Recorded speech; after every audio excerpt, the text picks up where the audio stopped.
मिर्गी एक मर्ज़ है जो जिन्नात के शर की वजह से भी होता है, और मिर्गी से मुतालिक हमारी पूरी सेपरेट वीडियो हमारे यूट्यूब चैनल पर मौजूद है। आप उसको वहाँ जाकर देख सकते हैं, इसका थंबनेल आप देख रहे होंगे। तो मिर्गी जहाँ जिन्नात के शर से हो, तो उस जिन के शर से बचाने के लिए कुरान पाक की आयत है, सूरह मोमिनून की आखिरी आयत है, अफ़हसिबतुम अन्नमा खलक़नाकुम अबसन व इन्नकुम इलैना ला तुरजऊन। ये आखिर तक आयत है, ये आप स्क्रीन पर देख रहे होंगे। तो ये आयत पढ़कर अगर मिर्गी वाले के कान में फूंक दी जाए तो उसका असर कम हो जाता है। लेकिन एक बात बहुत अहम है जो काबिल तवज्जो है, तो जो इस फील्ड से वाबस्ता हैं, यानी अमलियात और तावीज़ात की फील्ड से वाबस्ता हैं, बेहतर ये है, बल्कि होना ही यही चाहिए कि वो ही इस हवाले से यानी इस इलाज में हाथ डालें जो बाकायदा इस काम के माहिर हों। क्योंकि हमारा ये सिलसिला है कि कुरान पाक की कौन कौन सी आयत और सूरतें हैं कि जिनको पढ़ने से जिन्नात के शर से महफूज रह सकते हैं।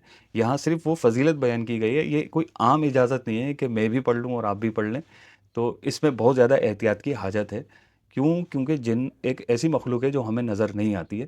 तो अगर मैं अपनी मर्ज़ी से ये आयत मुबारका पढ़कर जिन पर फूँक दूँ, तो जिन जो अगला हमला मुझ पर करने वाला है, उसके बचाव की मेरे पास कोई तदबीर नहीं है। तो जो अमलियात और तावीज़ात की फ़ील्ड से वाबस्ता होते हैं, वो जिन पर हमला करने के तरीके भी जानते हैं, और जिन पर हमला करने के नतीजे में जो उसका रिएक्शन आता है, उस रिएक्शन में क्या करना है, अपनी हिफाजत के लिए क्या करना है, वो सारे तरीके उनको मालूम होते हैं। हर फ़न के माहिर होते हैं, और बेहतर यही है और तरीका भी यही है और होना भी यही चाहिए कि जो जिस काम का माहिर हो उसको उसका वो काम करने देना चाहिए। अपनी मर्ज़ी से हर काम में अपनी नाक नहीं डालनी चाहिए। हज़रत अब्दुल्ला बिन मसऊद रज़ियल्लाहु तआला अन्हु ने एक मिर्गी के मरीज़ के कान में यही आयत मुबारका दम कर दी, तो वो मिर्गी का मरीज़ ठीक हो गया। नबी करीम सल्लल्लाहु ताला अलैहि वसल्लम ने इरशाद फरमाया, उनसे पूछा कि आपने क्या पढ़ा है? तो हज़रत अब्दुल्ला बिन मसूद रज़ियल्लाहु ताला अन्हु ने अर्ज़ की, या रसूलल्लाह सल्लल्लाहु अलैहि वसल्लम, मैंने सूरह मोमिनीन की ये आखिरी आयत तिलावत की है।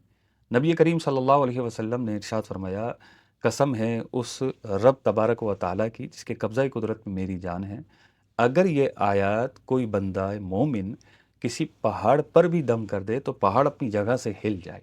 क्या तासीर है इन आयत की। अल्लाह पाक हमें इन आयत की, इन सूरतों की बरकतें नसीब फरमाए। कुरान पाक की एक सूरत है सूरह मोमिन। सूरह मोमिन की इब्तिदाई 3 आयत हैं, उनकी जो तिलावत करेगा और साथ में आयतुल कुर्सी भी पढ़ेगा, अगर सुबह पढ़ेगा तो शाम तक उसकी हिफाजत की जाएगी, और अगर शाम को पढ़ेगा तो सुबह तक उसकी हिफाजत की जाएगी। सूरह मोमिनून की आखिरी आयत और सूरह मोमिन की इब्तिदाई 3 आयत, ये आप स्क्रीन पर देख रहे होंगे।